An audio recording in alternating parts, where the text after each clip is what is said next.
Parang si Joey lang Talino, responsable, mapagmahal sa pamilya. Kahit nga delikado ngayon, sumusuong siya sa panganib para sa kanila. Parang mahirap mailap sa ganun, kuya. Dahil mong kagaw sa atensyon niya. Peter, matanong nga kita. Sinabi ba talaga sa'yo ni Joey na hindi ka niya gusto? Hindi po. Pero parang ganun na rin Kasi hindi naman niya pinapansin lahat ng pinapakita kong interest sa kanya. Wala rin. Sigurado ka? Di ba kasasabi mo lang na may sinuong pang malaking panganib para sa pamilya niya? Hindi naman kaya may kailangan pang harapin na mas malaking problema.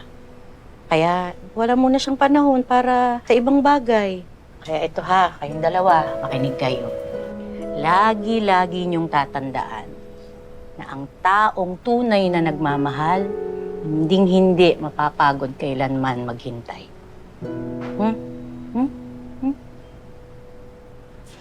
Ako nga, 48 years na akong naghihintay, wala pa rin. Buhay.